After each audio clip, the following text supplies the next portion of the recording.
Hello everybody, RoboShock here. Sorry that I didn't post any videos from last week. Been just been busy with a lot of stuff. I think from now on, instead of like doing the regular routine like I normally do, I'm just gonna talk about, you know, whatever is on my mind. I'm just going to do vlogs. I'm going to talk about wrestling. I ain't going to talk about video games. I'm going to talk about what basically goes on in my daily routine sometimes.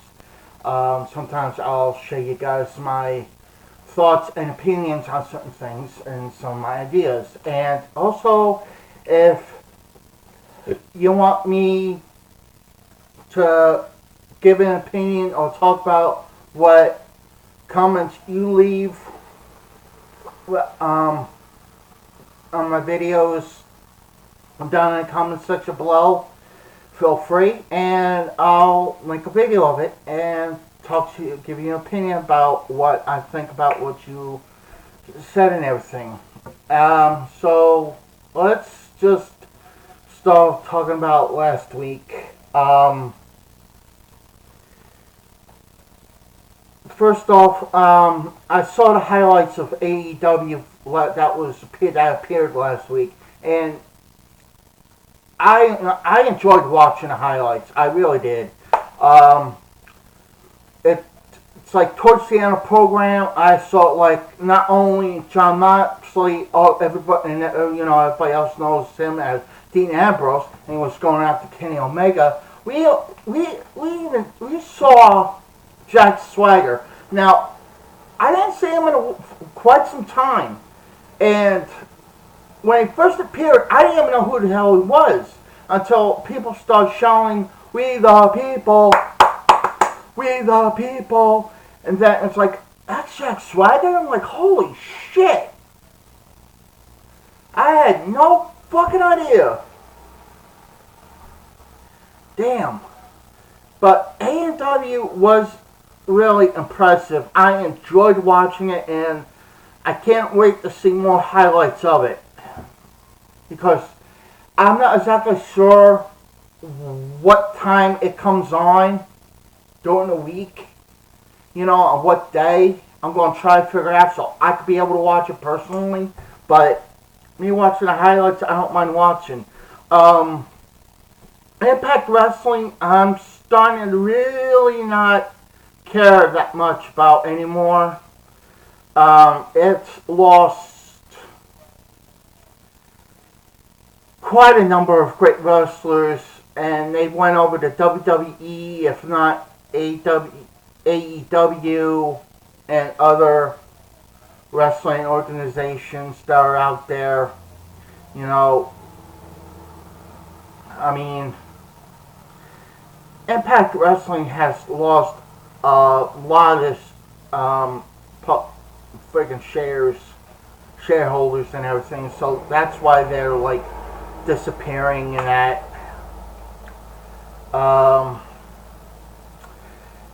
NXT was on for 2 hours last week, on USA, and it was a great show.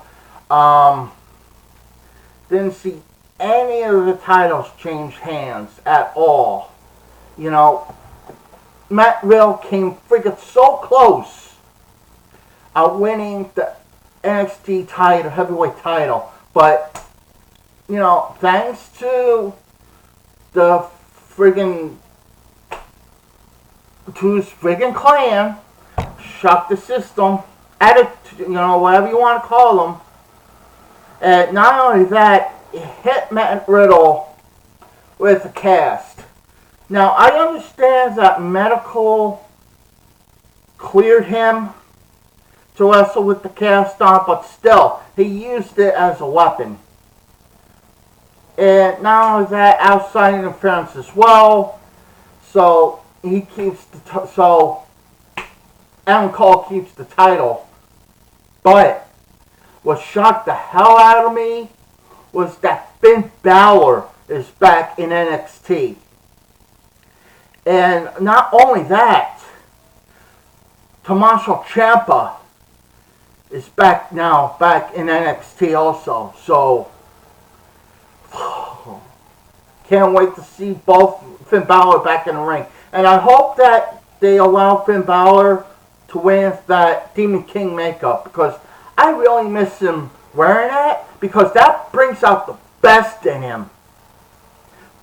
Wearing that paint, for some reason, it just brings out the best in him. Without the paint, there's not really that much. I know he thinks that there's all without the paint, but with the Demon King paint on, it's like more comes out of him. So I hope that he brings back the paint and they allow him to wear the paint more.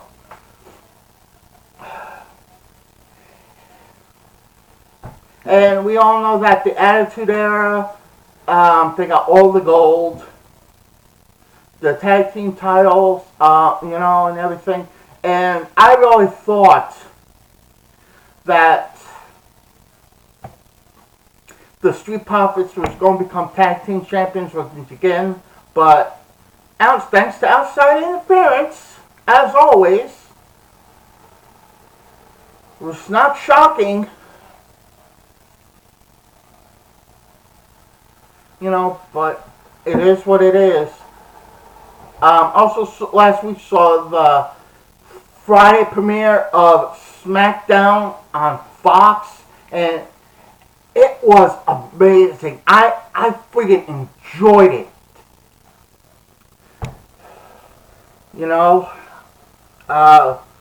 We saw Braun Strowman having a little fun with Tyson Fury, and Braun Strowman threw a little bit, Braun Strowman threw Ziggler's elbow hit Tyson Fury, and Tyson Fury got a little bit hot-headed.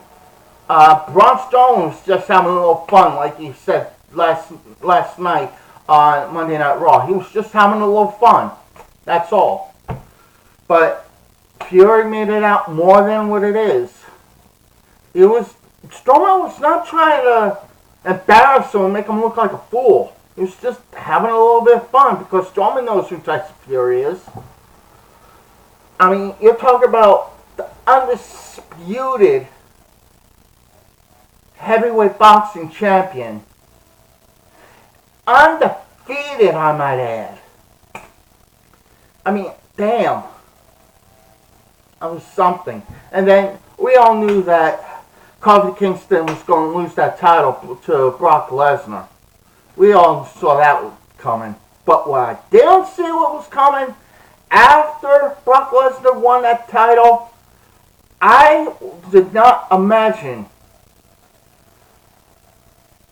seeing Cain Velasquez, or whatever his last name is, come out with Rey Mysterio. And I saw Brock Lesnar, and Brock Lesnar looked like he saw a freaking ghost. I mean, because Cain was the guy that defeated Brock Lesnar for the UFC title. And when Cain went after Brock Lesnar freaking was running away. And that's the first time I've seen Brock Lesnar run away from anybody.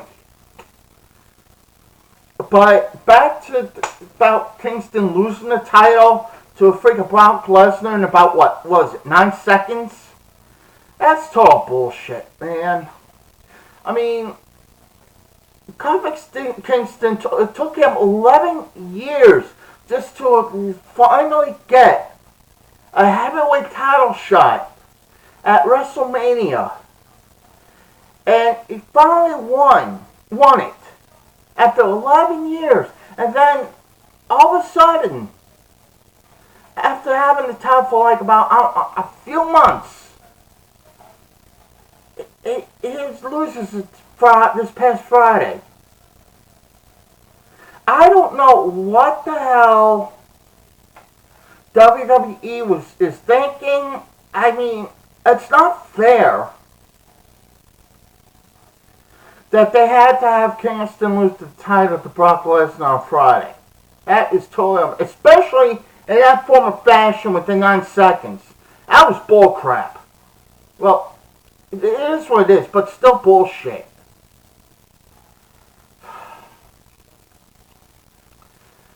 And let's turn our attentions to how. Oh yeah, by the way, I'm happy that the Kabuki Warriors are the women's tag team champions. I mean, I wanted them to get the titles for a long time. I mean, I wanted to see at least another title around Asuka's waist. I really do. I really did. And Kairi Sane just popped onto the scene, and she wasn't getting much television time. So I'm glad those two team up. Came up Kabuki Warriors, and they are now the women's tag team champions, defeating Alexa Bliss and Nikki Cross. Which there might be a reason why the Alexa Bliss and Cross lost the tag titles. I remember reading it on YouTube. I didn't see the video, but not on YouTube. I think I read it on Twitter that Nikki Cross is almost finished getting her master's degree in college.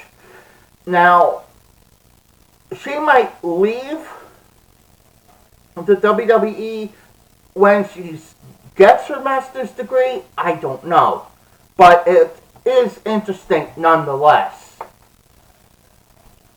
Let's turn our attentions to Hell in a Cell. I don't know about you guys. Hell in a Cell was like, to me. The only reason why I say that is because I have seen a lot of miscue maneuvers, miscue moves, and everything. And not only that, the way that the Hell in a Cell ended, that was total bullshit right there.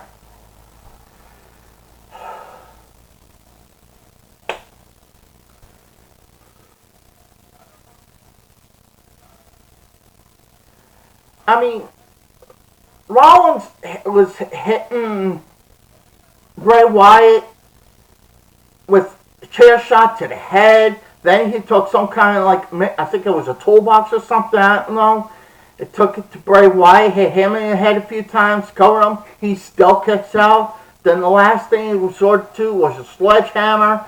Now, how many times have we seen a friggin' wrestler, not wrestler, excuse me, a referee stop a wrestler in a Hell in a Cell match from using a sledgehammer or anything else like that? That is fucking bullcrap, okay? That is bullshit. And Rollins used it. They stopped the match. They got EMTs out there and everything because Bray Wyatt wasn't moving and everything. And what fucking happened? Seth Rollins came over, pulling on his shirt, Bray Wyatt's shirt and everything. Next thing I know, Bray Wyatt puts the mandible claw on Seth Rollins. And that was it. Seth Rollins was bleeding at the mouth, and it's just bull the way they ended it that way. It was ridiculous. I swear to God, they really got to think before they do these pay-per-views. I mean, like I said, Hell in a Cell was alright. I mean, that match between Sasha Banks and Becky Lynch in the beginning, I think that stole the show. Honestly, quite honestly. Because they did moves that in itself that were brand new and never done before. So that match had to be the best match of the night. far none. And then we also saw Charlotte become 10-time women's SmackDown, went 10-time women's champion on SmackDown for beating Bayley. And then we saw like Bayley crying and throwing a hissy fit. But nonetheless, the whole pay-per-view was like, eh. Like I said, the best match ever was that Becky Lynch and Sasha Banks Hell in a Cell match. That was by far the best match I had ever seen that night. Far none. To me, that stole the show. Now, let's just fast forward to what happened on Raw last night. Viking Raiders still undefeated, I believe. And they defeated the Raw Tag Team Champions, Rude and Ziggler. Now they deserve a Tag Team title shot. And honestly, I hope the Viking Raiders wins the tag titles. I hope they give it to the Viking Raiders. Tyson Fury was in the building. He demanded an apology from Braun Strowman because he thought Braun Strowman was making him look like a fool and idiot on SmackDown last week on Friday, and that was not even the point. He was just having fun, like he said. But Tyson Fury didn't want to hear it. But at the end of the night, he did knock someone out of their ass. And he knocked Cesaro on his ass. Cesaro tried to get up, but he fell right back down on his ass. He's probably thinking, what the hell happened to me? Did I get punched or what? Someone's saying that Cesaro might go into the AEW and AEW, and if he does, I think he would get more wrestling credibility there than he's getting now here in WWE. Honestly. And I saw the Miz came out with wrestling attire on, and it's like he wasn't even there to wrestle. But he was out there with his wrestling attire on, splitting Braun Strowman and Tyson Fury apart. What the hell? Miz, you weren't even wrestling that night. Why the hell do you have your wrestling gear on? But, whatever.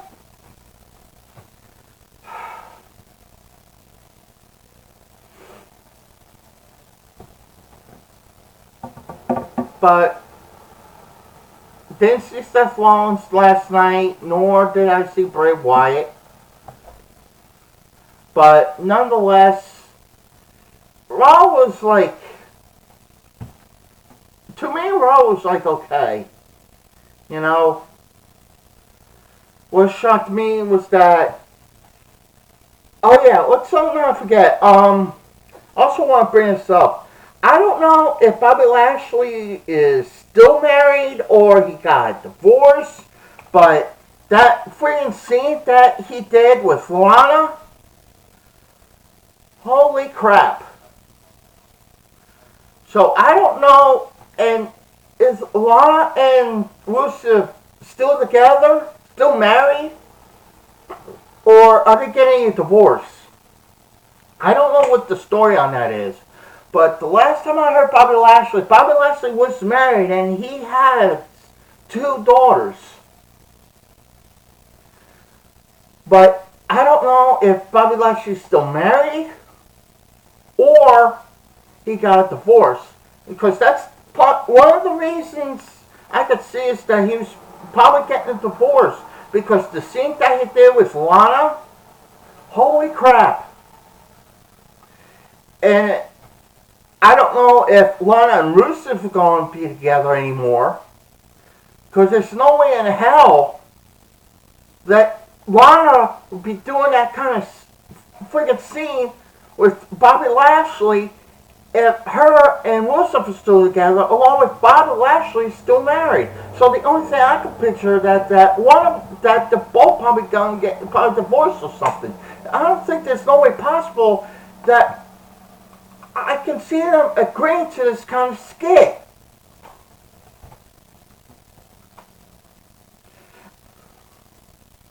So I don't know. But what? Can't wait to see. I would love to see Tyson Fury go up against Braun Strowman. I would love to see which one of the two would freaking win. I mean, that would be one awesome match. No doubt about it. And then another match I want to see is Cain Velasquez going up against Brock Lesnar. I want to see that. I have never seen Brock Lesnar look that friggin' terrified in his life. And not only that, but friggin' run for his life. Well, anybody. But this is Cain Velasquez. This is a man that has beaten Brock Lesnar for the UFC title. So that I can't wait to see. So I can't wait to see what happens on SmackDown. I want to see what kind of excuse Paul Heyman has for Brock Lesnar for what happened last week on SmackDown when Cain Velasquez came out with Rey Mysterio. Honestly, I was hoping Rey Mysterio was going to come out alone. But I did not know that he was going to bring somebody from UFC. And who's also the godfather of Rey Mysterio's son, Dominique. So, that's going to be interesting. Well, I'm just going to end the video here. This is one of many vlogs that I'm going to do. Next time when I do another one, I'm going to talk about one of the places where I've worked while I was in New Jersey, and to tell you what I've experienced by working there. And you would not believe what I'm going to be telling you. And like I said, if you have any comments, leave it down in the comment section below, and I will talk about it in the next video. So with that in mind, that's the bottom line, because I said so.